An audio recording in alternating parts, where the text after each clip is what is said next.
सभेला तुम्हा सगळ्यांचं मनापासून स्वागत करायला मला आनंद होतो आहे. साखर उद्योगाचा एकंदर आजचा जर विचार केला तर यंदाच्या गळीत हंगामामध्ये ज्याची 23-24 पुढे भारतामध्ये साखरेचं उत्पादन 317 लाख टन होईल असा अंदाज आहे. आणि मागील वर्षाचं उत्पादन हे 329 लाख टनाच्या जवळ होतं. त्यातलं 61 लाख टन साखर आपण निर्यात केली आणि एकूण साखरेच्या उत्पादनापैकी 45 लाख टन साखर ही इथेनॉलच्यासाठी आपण वापरली. दुसरीकडं भारतामध्ये ऊस लागवडीखाली सर्वात जास्त क्षेत्र हे जरी असेल तरी ऊसाचं उत्पादन सुधारण्याची आवश्यकता आहे. ऊसाच्या कमी उत्पादनाची कारणं म्हणजे हवामानाचा बदल, दर्जेदार बियाण्याच्या वापराबद्दलची उदासीनता, अशास्त्रीय पाणी व्यवस्थापन, मातीची झीज आणि तसंच वारंवार वापरामुळं जमिनीचा खालवलेला फोड, खतांचा पुरवठा वेळेवर न करणं, कीटक, रोग, तण नियंत्रणासाठी अपुरे प्रयत्न यामुळं दर एकरी उत्पादनावर परिणाम होतो आहे आणि त्याचा परिणाम ऊसाचा पुरवठा हा सुद्धा कमी पडतो आहे. ऊसाचं उत्पादन वाढवायचं असेल तर शुद्ध ऊस बियाणं वापरणं आवश्यक आहे आणि हे मी याच्या आधीच्या सभेत अनेक वेळेला सांगितलेलं आहे.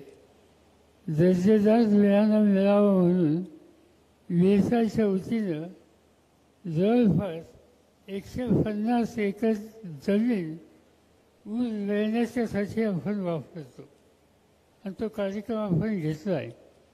वेसायनं उत्तम दर्जेदार ऊस बियाणं, वियासातर्फे दिल्या जाणाऱ्या विविध कृषी सेवा, मराठवाडा विभागातील साखर कारखानदार आणि शेतकऱ्यांना उपलब्ध करून देण्यासाठी अंबड जिल्हा जालन्यामध्ये पाथरवाडा या ठिकाणी 2021 आपण 121 एकर जमीन खरेदी केली. VSIने पाथरवाडा येथे संशोधन केंद्राची उभारणी ही केली असून या भागामध्ये 20 जातीच्या ऊसाची लागवड करण्यात आली असून त्यामधून उत्तम दर्जाचं ऊस बियाणं हे उपलब्ध होणार आहे. उचित संवर्धन रोपे, प्रशिक्षण, विविध कृषी उत्पादने आणि इतर सुविधा मराठवाडा विभागातील शेतकऱ्यांना मिळून त्यामुळं त्यांचा निश्चितपणानं फायदा हा त्या ठिकाणी होणार आहे. मराठवाड्याच्या धर्तीवरच विदर्भातील शेतकरी आणि साखर कारखाने यांना विविध प्रकारच्या सेवा देण्याच्यासाठी नागपूरपासून 35 किलोमीटर अंतरावर मसाला आणि गोपाळपूर या 2 गावामध्ये 135 एकर जमीन आपण खरेदी केली आणि नागपूर येथील जमिनीच्या विकासाचं काम आता सुरू केलं आहे. फार थोड्या दिवसामध्ये हा एक VSIचं दुसरं सेंटर विदर्भामध्ये होईल आणि त्याला काही फार वेळ आता लागणार नाही. संस्थेनं संशोधनाच्या अंती 20 प्रकारची कृषी उत्पादने तयार केली असून त्यामधून शेतकऱ्यांच्यामध्ये चांगली जागृती झाली. यामध्ये अनेक गोष्टी आहेत आणि वेगवेगळ्या प्रकारची द्रवरूप खते आहेत, ह्युमिक ॲसिड आहे, विविध जीवाणू खते आहेत, जैविक कीड नियंत्रके आहेत. कृषी उत्पादनाचा वापर मोठ्या प्रमाणात होणं गरजेचं आहे असं मला स्वतःला वाटतं. संस्थेने विकसित केलेला हुमणी बायो कंट्रोलर ऊसावरील हुमणीचा प्रतिबंध करण्यासाठी अतिशय प्रभावी ठरले आहे. त्याप्रमाणे भामा अणुसंशोधन संस्थेच्या वतीनं त्यांच्या सहकार्याने विकसित केलेला वसंत ऊर्जा हे जैव संजीवक अतिशय प्रभावी असून त्याची उपयुक्तता ऊसाशिवाय इतर पिकांमध्ये सुद्धा केला जातो. ही सर्व उत्पादने शासकीय गुणवत्ता पडताळणी विभागामार्फत मान्यता आहे आणि बाजारभावापेक्षा कमी दरानं ते उपलब्ध आहेत. मी कारखान्याच्या सगळ्या सहकारी मित्रांना विनंती करतो की ही सर्व उत्पादने शेतकऱ्यांच्यापर्यंत पोचवावीत, जेणेकरून त्यांच्या एकात्मिक वापरामुळे ऊस उत्पादन वाढायला त्याची मदत होईल. तिसरा एक महत्त्वाचा प्रश्न तो आहे, तो दिवसेंदिवस गंभीर होतो आहे आणि तो म्हणजे ऊस तोडणीच्या मुद्द्याचा. कारखान्यांनी यांत्रिक ऊस तोडणी ज्याची मेकॅनिकल हार्वेस्टिंग पद्धतीनं वापर करण्याची गरज आहे. तथापि ऊस तोडणीच्या दरम्यान तोडलेल्या ऊसाचं पाचट त्रॅश याच्या प्रमाणातसुद्धा नियंत्रण ठेवण्यासाठी ब्लोअर ऑपरेशन निरीक्षण करणे आवश्यक आहे. भारत सरकारने पेट्रोलमध्ये एथेनॉल मिश्रणाचा कार्यक्रम आखला. 2025पर्यंत 20% एथेनॉल मिश्रणाचं उद्दिष्ट साध्य करण्यासाठी सरकारनं वेगवेगळ्या फीडस्टॉकमधून मिळणाऱ्या इथेनॉलसाठी वेगवेगळ्या किमती देऊ केल्यात. मिश्रणाची टक्केवारी 2013-14पर्यंत पण 1.5मधून 22-23मध्ये 12% वाढली. देशातील ऑइल मार्केटिंग कंपन्यांना इथेनॉलचा पुरवठा 2013-14मध्ये 38 कोटी लिटरमधून आपण 13 पटीनं वाढवून 502 कोटी लिटरपर्यंत पोहोचला आणि त्यातले 104 कोटी लिटर इथेनॉलचा पुरवठा एकट्या महाराष्ट्रामध्ये तुम्ही लोकांनी या ठिकाणी केला. इथेनॉलच्या विक्रीमुळं देशातील साखर कारखान्याची आर्थिक स्थिती सुधारण्याला मदत झाली आणि उत्पादकांना वेळेवर पेमेंट करण्याची तुमची शक्ती वाढली. कारखानदारांनी 22-23मध्ये शेतकऱ्यांच्या ऊसाची जी काही थकबाकी द्यायची होती ती 98%, म्हणजे मागील हंगामामध्ये 99% बाकी ही भरलेली आहे. 7 डिसेंबर 2023मध्ये केंद्र सरकारने इथेनॉल सेलपासून इथेनॉल निर्मितीवर काही बंधनं घातली.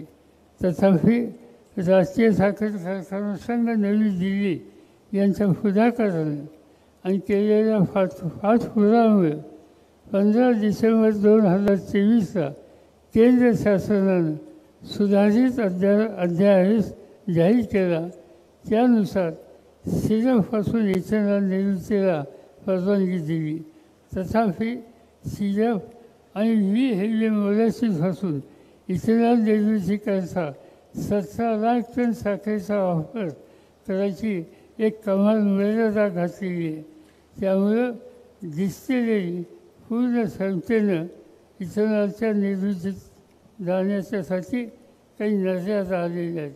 बऱ्याच कारखान्याकडं 15 डिसेंबर 2023पर्यंत हेवी मोलॅसिसचा साठा होता, त्याचा वापर आणि विक्री याचा प्रश्न आता निर्माण झालेला आहे.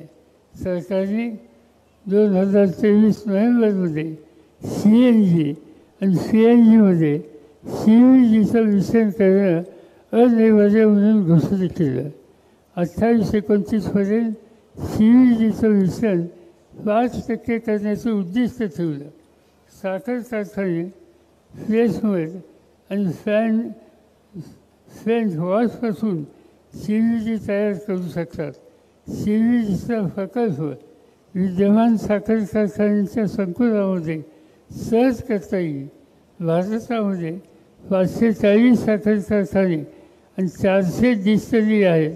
साखर उद्योगात अंदाजे CNGची संभाव्यता सुमारे 20 लाख टन आहे आणि वार्षिक 12,000 कोटीचा महसूल आहे.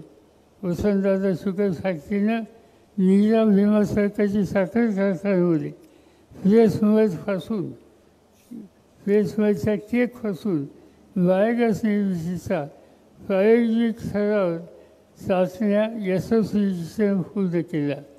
USIच्या सदस्य कारखाना नॅशनल शुगर लिमिटेड CVDचे व्यावसायिक उत्पादन त्यांनी सुरू केले. साखर कारखान्यांनी त्यांचे काम स्थिर व आर्थिकदृष्ट्या अधिक व्यवहार्य बनवण्यासाठी CVD प्रकल्प हे उपयुक्त ठरणार आहे. वरील सगळे उद्दिष्ट लक्षात घेऊन आम्ही साखर कारखान्यांना त्यांचे उत्कृष्ट तांत्रिक कार्यक्षमता, आर्थिक व्यवस्थापन याच्यासाठी बक्षिसा देतो. त्याबरोबर पर्यावरणाच्या योग्य संवर्धनासाठी कारखान्यांना पर्यावरण संदर्भाचे पुरस्कार हे या ठिकाणी दिले जातात. सर्व उत्कृष्ट कामगिरी करणाऱ्या कारखान्यांना संलग्न डिस्टिलरीचा पुरस्कार दिला जातो. उत्कृष्ट कामगिरी करणाऱ्या कारखान्यांना प्रशासकीय अधिकारी, मुख्य अभियंता, मुख्य साखर तंत्रज्ञ, डिस्टिलरी व्यवस्थापक, पर्यावरण अधिकारी यांना त्यांचे उत्कृष्ट कामगिरीच्या संबंधी आपण पुरस्कार देतो. तो कार्यक्रम आजच आपण या ठिकाणी करणार. कारखान्याची कार्यक्षमता जितकी महत्त्वाची आहे तितकी साखर कारखान्यांना उपलब्ध असलेला ऊस आणि त्याचं उत्पादन आणि त्याचा दर्जा हाही तितक्याच महत्त्वाचा आहे. आणि त्यासाठी जास्तीत जास्त ऊस उत्पादन करणाऱ्या शेतकऱ्यांनासुद्धा USIच्या वतीनं आपण सन्मानित करतो.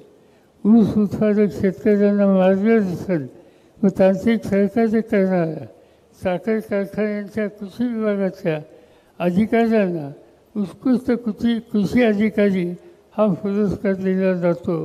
त्याचा म्हणजे हेतू हा आहे की त्यांच्यापासून बाकीच्यांनी प्रेरणा घ्यावी आणि कार्यक्षमता आणि गुणवत्ता ह्या सुधारण्याचा प्रयत्न करावा.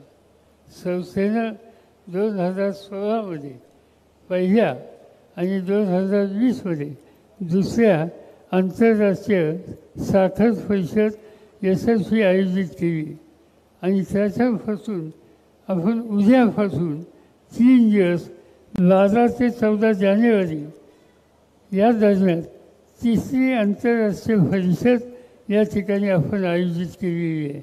या परिषदेला उद्योगाशी निगडीत 13 तांत्रिक व कृषी सत्राचं आयोजन केले. यामध्ये या सत्रात 27 देशाचे नामवंत व तज्ज्ञ शास्त्रज्ञ सहभागी होणार आहेत. या साखर कारखान्याच्या परिषदेच्या निमित्तानं ऊस विषयक प्रात्यक्षिकाचं आयोजन आपण आयोजित केलं. सर्व कारखाने व शेतकऱ्यांनी या परिषदेचा आणि प्रात्यक्षिकाचा लाभ या ठिकाणी घ्यावा. सर्व पुरस्कार विजेते आणि शेतकरी याच्यामध्ये अधिक लक्ष देतील अशी अपेक्षा करतो.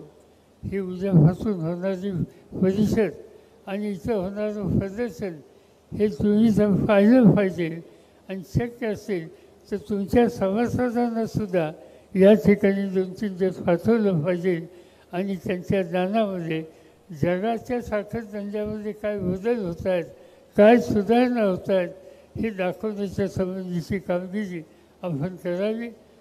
आज USI या सगळ्या कामामध्ये तुमच्या पाठीशी मनापासून आहे एवढंच या ठिकाणी सांगतो. या सगळ्या त्यांना पुरस्कार मिळणार आहे त्या सगळ्यांचं अभिनंदन करतो आणि आपली रजा घेतो. जय हिंद, जय महाराष्ट्र.